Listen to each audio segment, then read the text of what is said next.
Alors,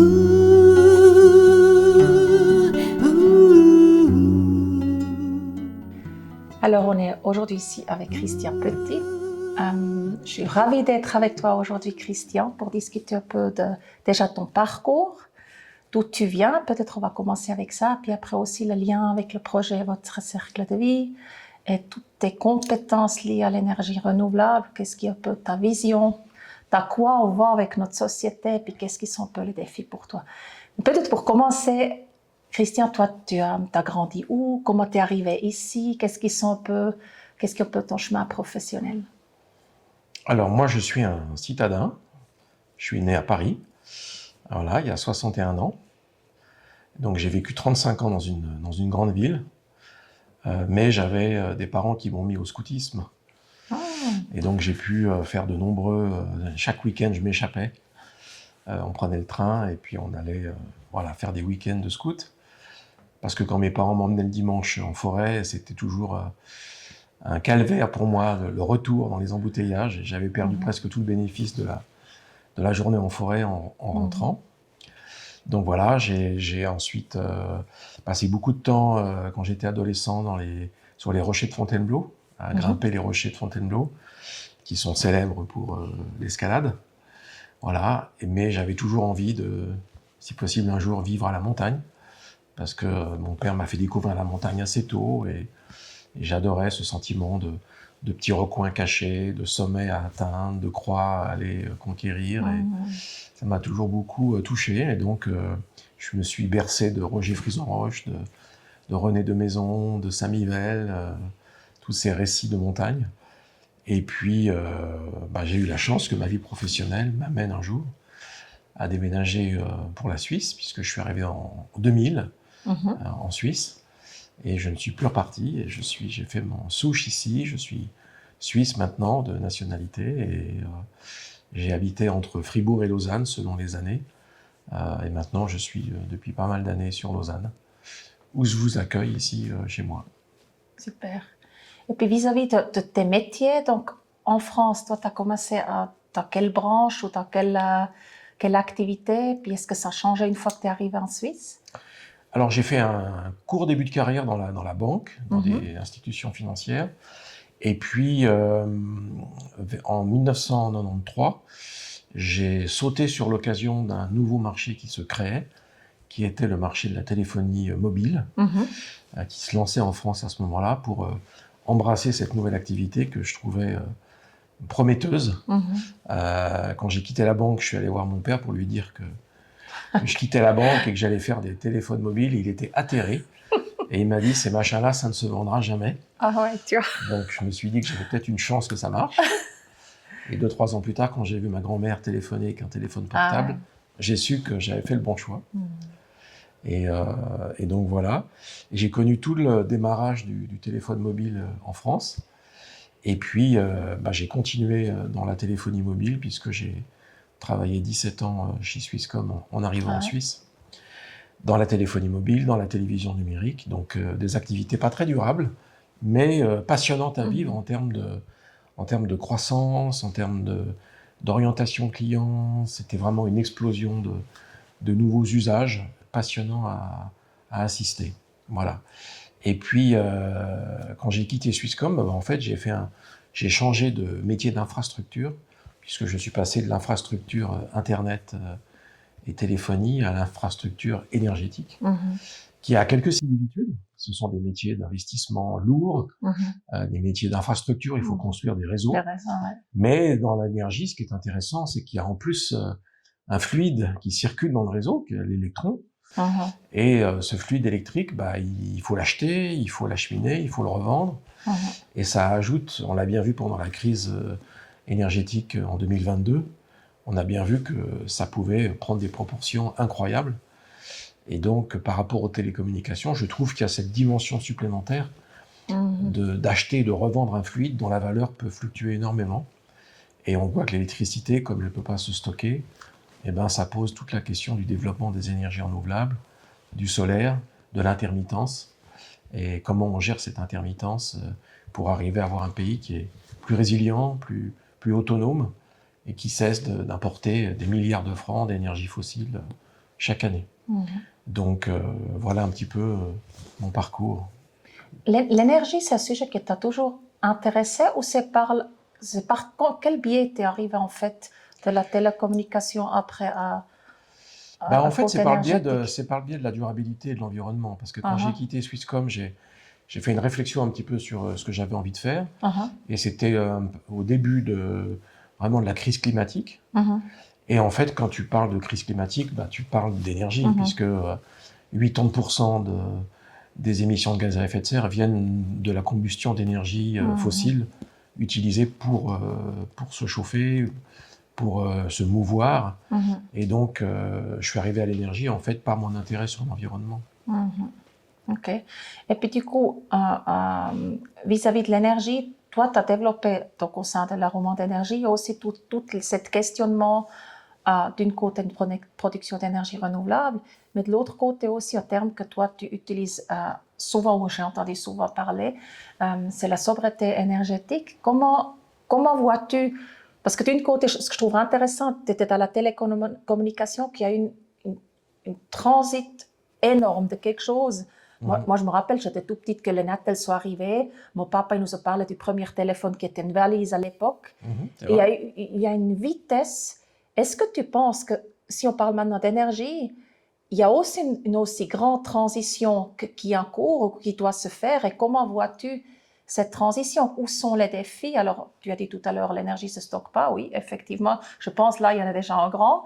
Mais comment vois-tu ce futur de l'énergie? Écoute, le défi de l'humanité, c'est de se passer des énergies fossiles. Donc charbon, gaz, pétrole principalement. Mais en fait, quand on regarde l'histoire de l'humanité, ça ne fait pas depuis très très longtemps qu'elle est addicte aux énergies fossiles. Parce qu'en fait, avant le milieu du 19e siècle, on n'utilisait quasiment pas de charbon, quasiment pas de pétrole. Et donc, il y a eu une parenthèse. Est-ce que ça sera une parenthèse dans l'histoire de l'humanité? On verra. Mais il y a eu une parenthèse depuis 1850 jusqu'à nos jours, où l'humanité a découvert le pouvoir énergétique incroyable qui était stocké dans le sous-sol et qui venait de la nature, parce que les énergies fossiles, elles sont naturelles dans un certain sens. Et on s'est rendu compte assez vite, dès la fin du 19e siècle, début du 20e siècle, on savait que la combustion de ces énergies fossiles entraînait l'émission de gaz à effet de serre. Et on savait assez tôt que cette émission de gaz à effet de serre avait un pouvoir réchauffant. Et donc, les scientifiques tirent le signal d'alarme depuis les années 60, 70. Et en fait, aujourd'hui, on se rend compte que cette combustion est extrêmement dangereuse potentiellement, puisqu'elle déséquilibre le climat, qui est un climat qui est assez stable depuis des dizaines d'années, des centaines d'années. Et là, il y a une accélération incroyable qui fait qu'il y a une urgence climatique qui est vraiment là. Et la grande question, c'est comment est-ce qu'on va arriver à désintoxiquer l'humanité de ce recours aux énergies fossiles. Et ça, c'est un changement radical, absolument radical. Et en même temps, est-ce que la technologie va nous aider? Oui, par le développement des énergies renouvelables, par le développement des capacités de stockage, mais est-ce que la technologie à elle seule va nous permettre de résoudre l'équation énergétique? Probablement pas. Et c'est pour ça qu'on est amené à parler de sobriété. La sobriété, c'est une pauvreté assumée, c'est-à-dire qu'on change nos comportements pour moins de dépenses. Et dans le domaine énergétique, on sait très bien aujourd'hui que si on ne compte que sur l'augmentation de l'offre, mais qu'on ne joue pas sur la baisse de la demande, on risque de ne pas boucler l'équation énergétique qu'on a à boucler. Et c'est ça qui rend le voyage passionnant. Passionnant, puis aussi un défi d'un côté. Quand on discute avec des gens, nous, avec le projet Votre Cercle de Vie, on se pose beaucoup de questions liées à cette économie ou comment nous pouvons fonctionner d'une manière plus inspirée par la nature. Parce que finalement, la nature, elle sait faire ça depuis la nuit des temps. Elle utilise quelque chose et puis à la fin du cycle de vie, ça redevient de nouveau de la terre ou ça revient, et puis ça permet de créer quelque chose de nouveau. Et quand on parle de développement durable dans le sens large, l'énergie en a une partie de ça, on voit souvent une crainte chez les gens quand on leur dit sobriété ou consommer moins. On est quand même une société de la consommation qui a l'habitude, en tout cas en Suisse, après on compare souvent la Suisse du reste du monde, mais c'est pas du tout la réalité dans le reste du monde, on le sait très bien, que ça crée des angoisses ou des craintes de dire, OK, moi maintenant aussi, je veux pouvoir m'éclater, je veux pouvoir avoir tous les droits sur la consommation. Et nous, en fait, à travers le projet Votre Cercle de Vie, on essaye de montrer, développer des systèmes qui sont basés sur l'économie circulaire, qui ont une réflexion sur la durée de vie d'un objet du début jusqu'à la fin, puis sa recomposition. C'est quelque chose qui fait souvent encore peur aux gens. Ils se disent, oui, mais c'est pas possible, on va aller dans le futur, un futur durable va nous demander d'avoir moins de confort de vie. Et on a eu, là, dernièrement, on était invité à une soirée où il y avait un podium sur des questions des produits du terroir du canton de Vaud. Et une des personnes qui est intervenue, ça m'a vraiment marqué. Elle m'a dit, il ne faut pas que vous ayez peur, les gens qui étaient là dans la salle. On ne va pas trop parler durabilité. C'était le public agricole là, qui était là, les agriculteurs, les producteurs, les transformateurs étaient invités. Et on voit même sur des scènes importantes qu'on parle des produits du terroir du canton, on a peur de ce terme durabilité. Comment as-tu géré ça au sein de la Roman d'énergie qui travaille, à mes connaissances, qu'avec des énergies renouvelables ou aussi sur les réseaux sociaux où tu es très active? Tu penses il faut quoi pour que les gens changent ce paradigme? La vie me doit tout, je peux consommer tout ce que j'ai envie d'avoir et je peux l'avoir tout de suite. Un mode de vie qui est plus, je ne sais pas, dans un cercle où on voit l'ensemble. Écoute, déjà, ce qu'il faut dire, peut-être pour calmer certaines peurs, c'est que l'effort à faire, l'effort de sobriété à faire, il concerne surtout des personnes qui ont beaucoup d'argent. Aujourd'hui, on a des fortes inégalités, et on sait très bien que c'est les personnes qui ont beaucoup de moyens et qui émettent le plus de gaz à effet de serre, brûlent un peu la planète par les deux bouts. Et en fait, quand on a après des populations qui sont plus dans un niveau de vie moyen, l'effort à faire est beaucoup moins important. Donc l'effort n'est pas le même entre des pays riches et des pays peu développés, et à l'intérieur d'un pays, l'effort n'est pas le même entre toutes les populations. Donc ceux qui vont devoir faire le plus d'efforts, c'est ceux qui brûlent un peu les ressources planétaires par les deux bouts, par un mode de vie très débridé. Ensuite, ce qu'il faut, à mon avis, rappeler, c'est que l'être humain, encore une fois, l'humanité, a toujours eu des pratiques circulaires. Si on retourne dans le Paris du 19e siècle, tous les petits métiers qui existaient, vitriers, chiffonniers, etc., ne faisaient que récupérer. Et on savait vivre dans une économie circulaire. La rupture a été, après-guerre, quand un système industriel et marketing s'est mis en place, qui, par l'émergence d'énergie fossile en grande quantité, a pu produire en très grande quantité des biens et des objets, et que des machines marketing se sont mises en place pour nous faire croire que dans la consommation gisait le bonheur. Et toutes ces années qu'on appelle les 30 glorieuses, où nos parents, nos grands-parents ont connu des évolutions de leur bien-être et du confort qui étaient incroyables, on a associé en fait la consommation avec le développement du bien-être et du confort. Or, toutes les études montrent qu'à un certain niveau de bien-être et de confort, bien entendu, il faut avoir un niveau suffisant pour être bien, à partir d'un certain niveau, la consommation supplémentaire ne rend pas plus heureux. Elle nous entraîne dans un cercle qui est satisfaisant pour le cerveau. Il y a des études de neurosciences qui ont été faites et qui montrent que l'acte d'achat provoque un bienfait très temporaire, mais un bienfait dans le cerveau, dopamine. Et en fait, on se rend compte que notre bonheur n'augmente plus par notre consommation. Et donc, ce que la vie, les sciences nous montrent, c'est que on n'a pas besoin d'accumuler en fait des richesses et de la consommation pour être plus heureux. Et la sobriété nous demande en fait de redécouvrir cette sobriété heureuse qui montre qu'en fait, eh bien, les actes d'achat, on n'a pas besoin de les multiplier pour avoir une certaine joie de vivre. et que c'est pas là que réside le bonheur, mais plutôt dans le contact avec la nature, dans le lien social entre les personnes. C'est là que réside vraiment la source de l'épanouissement et du bonheur. Et donc, ce qui nous est proposé, c'est une réflexion sociétale sur notre philosophie de vie. Alors après, dans une entreprise comme Roman d'énergie, je crois que le chemin, ça a été parce qu'on est devenu un petit peu les porte-paroles aussi d'un certain mode de vie, et donc on ne peut pas être porte-parole d'un certain message si en interne, on n'a pas intégré certaines pratiques nouvelles. Et là, on touche très très vite la sphère privée des collaborateurs.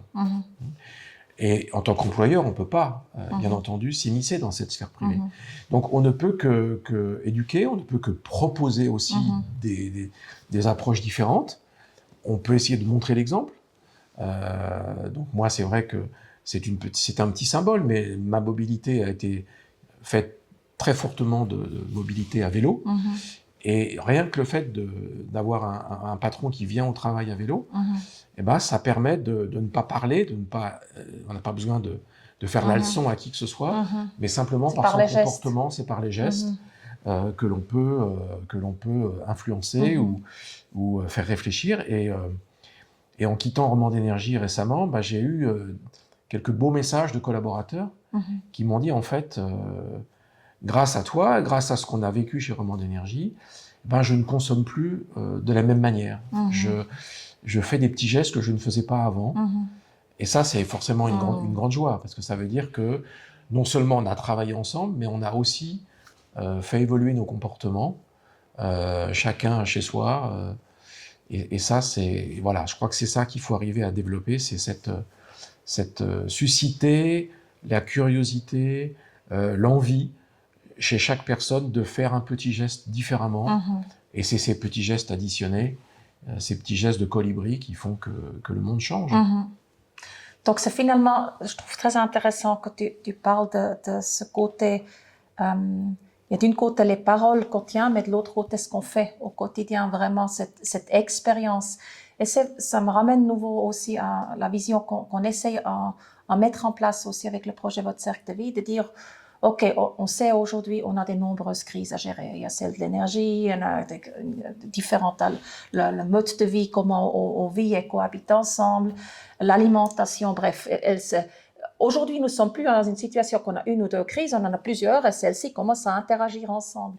Et ce que j'ai réalisé en discutant aussi beaucoup avec des jeunes, donc on a notre aîné qui a 16 ans, je lui avais posé une fois la question, Laurent, comment c'est pour toi de vivre dans une société avec, là on était juste à la fin de crise Covid aussi, comment c'est pour toi de partir dans un futur où tu sais qu'il y a quand même quelques défis à lever? Puis il a réfléchi un moment, puis il m'a dit, tu sais maman, alors oui, je suis consciente qu'il y a tous ces défis et ces enjeux, mais quand je réfléchis à ce qu'on pourrait faire autrement, je vois que dans les gestes du quotidien, au sein de la ferme, on a une ferme à biodynamie, comme tu le sais, et puis à travers le projet, on fait déjà le maximum de choses qu'avec les connaissances et compétences qu'on a aujourd'hui pour contribuer que les choses vont dans cette direction.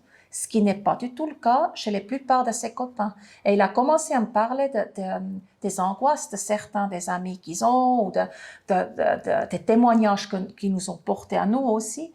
Et finalement, je me pose quand même la question si la solution pourrait pas être qu'on crée vraiment des endroits où les gens sont invités pour rencontrer le potentiel qui donne des réponses à ces crises. C'est ce qu'on essaye finalement à mettre en place avec Votre Cercle de Vie. Dit, OK, on est conscient, il y a des enjeux d'énergie. Donc, qu'est-ce qu'on fait? On a réfléchi sur ce site, on récupère la chaleur des bovins à l'étable, on fait du biogaz avec les excréments des animaux, on essaye à chaque endroit où il y a une possibilité à récupérer, à réintroduire, de le faire, comme la nature le montre l'exemple. Et est-ce que pour toi, de t'entendre, donc tu connais pas mal bien maintenant le projet, qu'est-ce que tu penses est-ce que des projets comme celui-ci arrivent à accélérer une transition ou est-ce que c'est plus parce que c'est beaucoup aussi dans des masterclass ou des études que le travail se fasse? On a plusieurs étudiants qui travaillent dans le cadre du projet aussi. Comment penser pour toi l'impact des endroits ou des sites qui deviennent comme un peu un livre en 3D, un livre expérimental. Est-ce que ça pourrait être des éléments qui contribuent à faire avancer les choses? Mais absolument, moi je crois, c'est tout de suite ce qui m'a plu dès qu'on s'est rencontrés, que tu m'as exposé ce projet. On a besoin d'exemples, on a besoin de pratiques pionnières, on a besoin de se donner du courage. Et c'est par l'exemple, encore une fois, que les choses passent.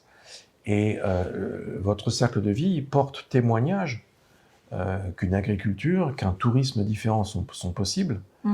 Et c'est souvent deux secteurs qu'on a eu tendance à opposer dans le passé, en disant que le tourisme se faisait au détriment de la vie pastorale, et que l'agriculture avait du mal à cohabiter avec le tourisme. Et en fait, on se rend compte avec votre projet que ça peut aller ensemble. C'est un tourisme bien sûr raisonné, qui est attendu aujourd'hui par beaucoup, dans une agriculture raisonnée aussi. Et je crois qu'on a besoin de ces lieux témoignages, qui sont des lieux phares, des lieux emblématiques, dans lesquels des gens vont passer et vont s'arrêter et vont toucher du doigt que des pratiques différentes sont possibles. Et notamment, tu as cité les enfants, je crois que c'est très important. On sait que notre humanité s'est construite par l'éducation, la sensibilisation des jeunes générations. Et ces jeunes générations, elles ont besoin aussi aujourd'hui, dans cette période de crise, où il y a beaucoup peut-être de sources d'angoisse possibles pour des jeunes, bien on a besoin de passer en mode solution. Et de montrer que voilà, il y a des solutions qui existent. Et pour nos jeunes, c'est vrai que l'époque est pleine de crises, et en même temps, ces crises, comme disent les Chinois, sont source d'opportunités. Et ces opportunités, ces défis, c'est aux jeunes de les relever aujourd'hui, et ils vont le faire. Mais il faut pour ça qu'il y ait des lieux qui leur donnent le courage et la foi que c'est possible. Est-ce que c'est juste, tu accompagnes des fois aussi des gens qui font des startups ou qui sont dans une phase de réflexion sur comment on pourrait contribuer à travers de nouvelles technologies ou de différentes solutions proposées à la population? C'est quelque chose que toi tu fais aussi, c'est juste ou Alors maintenant que j'ai quitté Romande Énergie, je vais pouvoir déployer effectivement des activités de ce type. J'accompagne déjà quelques startups où je l'ai fait dans le passé. Et cet esprit d'entrepreneur, il est absolument fascinant pour moi. Je trouve que là, il y a une leçon de courage. Et ce qui est incroyable, c'est par rapport peut-être à l'entrepreneuriat d'il y a quelques dizaines d'années, c'est qu'aujourd'hui, beaucoup de ces entrepreneurs veulent avoir un impact positif sur notre planète. Et c'est pas simplement d'être entrepreneur, c'est vraiment d'être entrepreneur pour que le monde aille vers le mieux. Et c'est ça qui me motive aussi à m'engager auprès d'eux. Donc tu dirais, c'est vrai que quand moi j'avais commencé dans le monde professionnel, souvent c'était la carrière qui était, tu sais, les salaires, il y avait des rêves des jeunes étaient orientés vraiment dans un but accomplissement personnel à travers un titre. Donc toi tu trouves aussi, personnellement c'est ce que je trouve, mais il y a un changement dans les nouvelles générations qui arrivent maintenant, que eux c'est plus aussi l'accomplissement personnel, c'est plutôt est-ce que je me sens bien dans ce que je fais, et puis est-ce que je peux contribuer à un monde meilleur. Ça c'est quelque chose que tu vois, ou c'est encore quand même une minorité? Moi, j'ai jamais vraiment acheté ce changement par strate de génération. Je constate que la prise de conscience, elle est partout, dans toutes les générations, et que ça ne touche pas que des jeunes. Et je constate aussi de l'inconscience aussi chez les jeunes générations. Ils ne sont pas les derniers, à consommer les derniers gadgets qui sont proposés. Mais ça revient à ce que je disais tout à l'heure. Pourquoi est-ce qu'à notre époque, les symboles de réussite étaient des symboles de réussite matérielle? Parce que, encore une fois, dans ces années-là, la consommation était synonyme de bien-être. Et donc, il fallait montrer qu'on avait beaucoup de biens de consommation pour montrer qu'on était heureux et bien dans sa vie. Or, aujourd'hui, encore une fois, les gens ont compris que cette accumulation de choses n'est pas ça qui forcément amenait au bonheur. Et comme l'être humain, depuis qu'il existe et qu'il est être humain, il recherche à être heureux et plus heureux et avoir du bien-être, il se tourne forcément vers d'autres dimensions. Et donc, c'est propice à sortir de ce mode de la surconsommation. Le verbe dépenser, hein, il nous fait dépenser. Oh, donc, vrai. il faut qu'on pense autrement. Et donc, je crois qu'il y a effectivement des aspirations nouvelles, mais c'est ça la complexité de l'être humain, ou la contradiction de l'être humain, c'est que les éléments que tu mentionnais, de réussite matérielle, de statut, ne disparaissent pas. Hein, ils sont toujours là, c'est toujours une cause assez forte de motivation pour beaucoup de gens, mais ce n'est plus les seuls, et elles cohabitent aussi avec d'autres causes. Donc aujourd'hui, c'est vrai que quand on regarde les motivations pour prendre un travail, l'argent reste un vecteur important, le statut, voilà, le prestige aussi, mais le sens de mon travail, le sens de ce que je vais faire dans la journée, tous les jours, c'est quelque chose qui est beaucoup plus important qu'avant dans le choix des personnes qui prennent des nouveaux jobs. Et puis peut-être pour un dernier point encore, je trouverais intéressant, on a donc toute cette transition demande beaucoup de personnes qui peuvent prendre en main cette transition. Si on est par exemple dans le bâtiment, toutes les rénovations, toute l'isolation, de l'agriculture, production durable veut aussi dire souvent qu'il y a besoin plus de mains qui mettent les mains dans la pâte, ou aussi ces nouveaux modèles d'agriculture qui arrivent maintenant où on implique le consommateur qui peut participer. Et de l'autre côté, on sait qu'il nous manque du monde. Aussi dans la santé, hein, c'est un secteur où ils ont vraiment de la difficulté à recruter du monde. Donc, pour toi, qu'est-ce qui sont des éléments qui peuvent...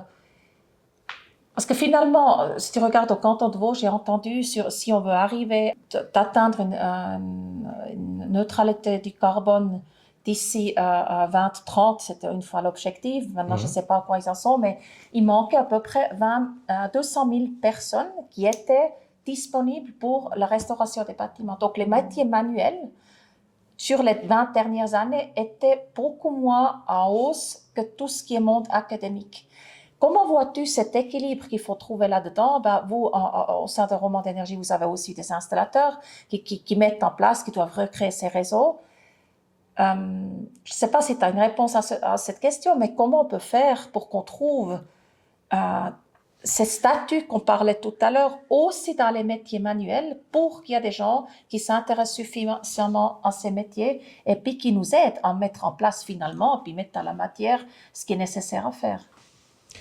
Oui, alors tout ce que tu dis est tout à fait juste et pose un défi à la société dans laquelle nous vivons. Il y a une aspiration, je dirais, qui est compréhensible, hein, qui est tout à fait normale. Il y a une aspiration que les parents ont pour que leurs enfants aient des travaux qui soient pas pénibles, qui soient intellectuellement satisfaisants. Et donc, il y a une tendance générale dans les pays où nous vivons à pousser les enfants vers des études longues. C'est souvent d'ailleurs le fait de parents qui n'ont pas eu cette possibilité et qui se projettent dans leurs enfants en disant voilà, j'aimerais bien qu'il ait une vie moins dure que moi. Et donc tous les travaux physiques sont bien sûr, font un peu peur parce qu'ils usent le corps à la longue. Et je crois que voilà, on subit bien sûr ce développement.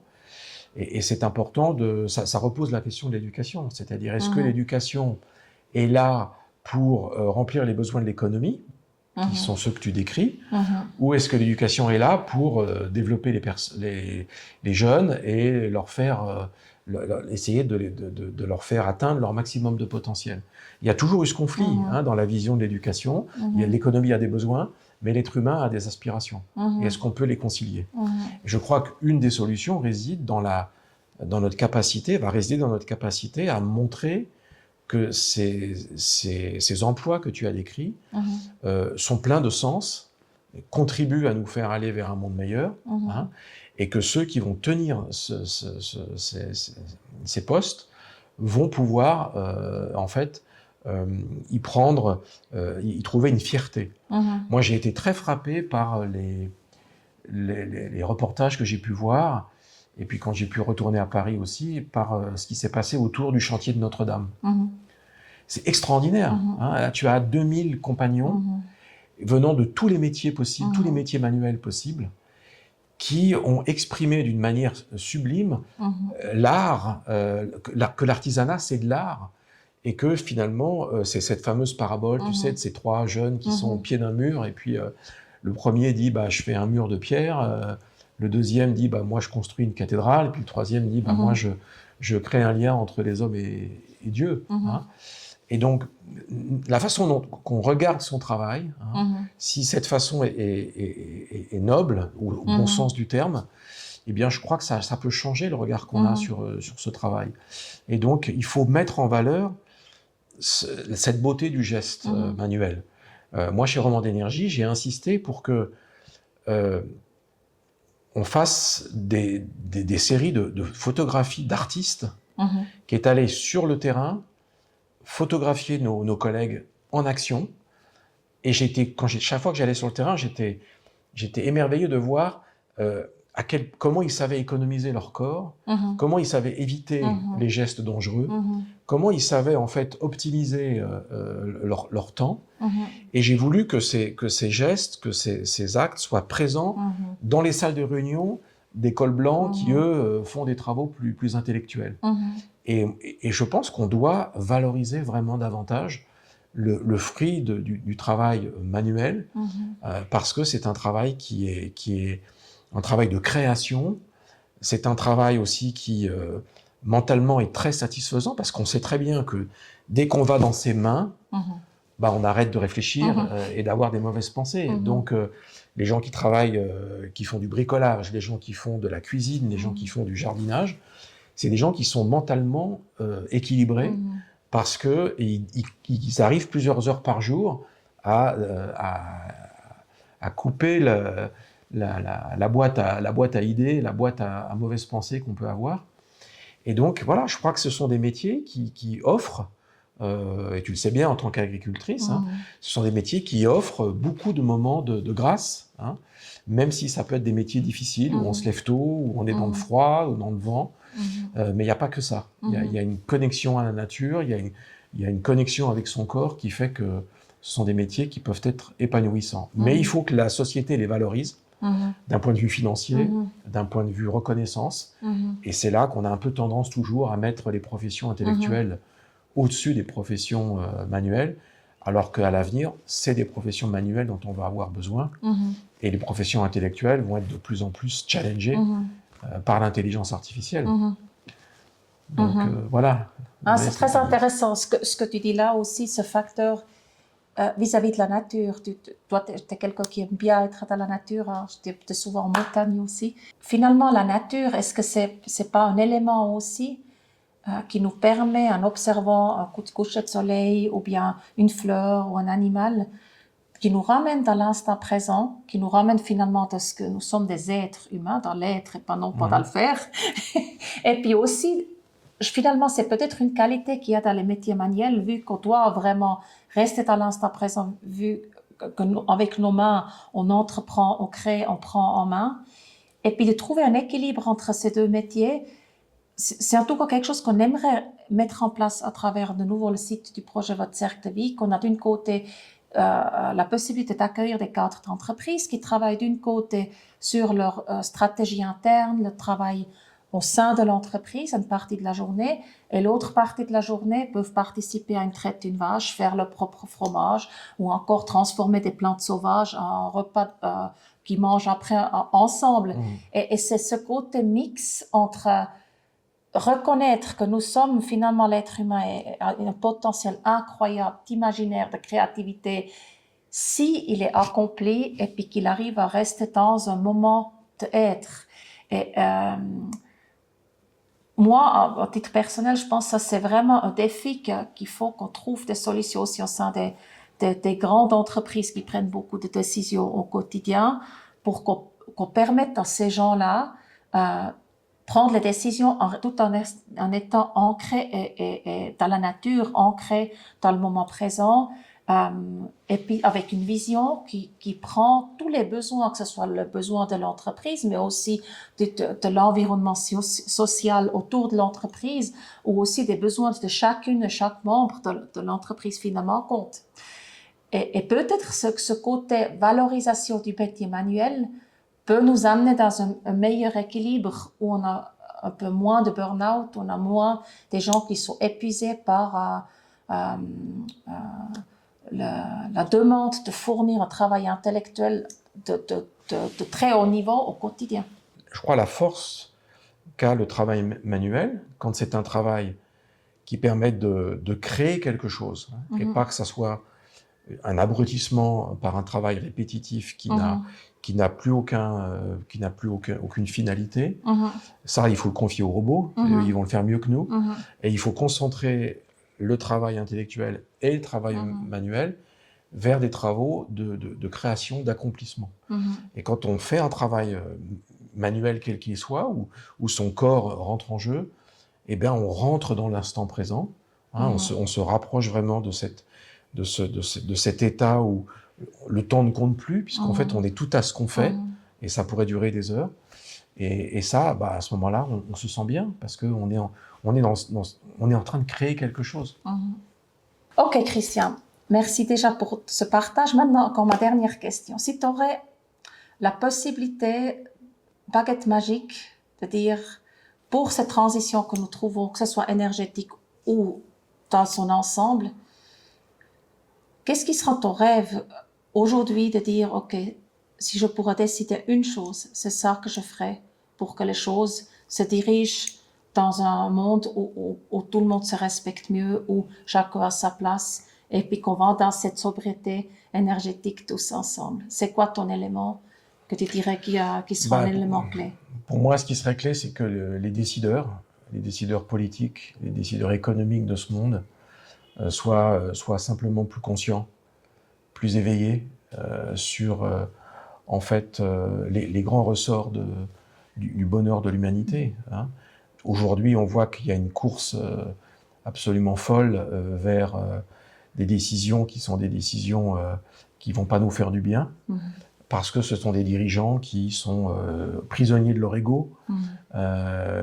Et ça, c'est terrible, parce qu'ils n'arrivent plus à prendre de la distance et à écouter la science et à emmener l'humanité dans la bonne direction.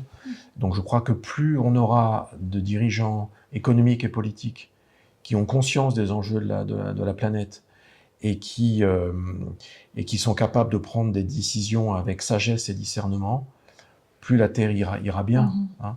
Et c'est ça que je souhaiterais. Et pas cette course technologique effrénée où on ne nous parle plus de projet de société, on ne parle que de consommation et de pouvoir. Oui. Et puis monsieur et madame tout le monde, t'as tout ça? Bah, monsieur et madame tout le monde, voilà, moi je crois que je suis quelqu'un de réaliste. L'être humain, toute l'histoire de l'être humain, c'est un combat entre le bien et le mal, qui n'arrête pas. Et donc on est pétri de contradictions, moi le premier. On est pétri de bonnes intentions, et puis c'est pas parce qu'on voit ce qui est bien qu'on le fait. Et donc je crois que l'être humain va rester ce qu'il est fondamentalement, qui est toujours tiraillé. Hein. Mais peut-être qu'avec un peu plus d'éducation, un peu plus de sensibilisation, on arrivera à progresser dans notre compréhension des choses, à se rendre plus conscient de l'impact de nos gestes. Et il suffit que ça change, que quelques pourcentages se décalent dans le bon sens pour qu'en fait l'ensemble de la société bascule bien. On le voit très bien. Il suffit que souvent les nouveaux mouvements commencent par peu de personnes et puis ça fait boule de neige. Et donc voilà, ça existe. Il y a plein de choses magnifiques qui se passent dans le monde actuellement. Et le cercle de vie en est un. Et c'est pour ça que je l'encourage. Merci beaucoup, Christian. C'était plaisir d'échanger avec toi et je me réjouis beaucoup que tu as rejoint l'Advisory Board et qu'on puisse travailler et œuvrer ensemble avec les personnes qui entourent ce projet. Moi aussi. Merci Moi aussi beaucoup. Christian.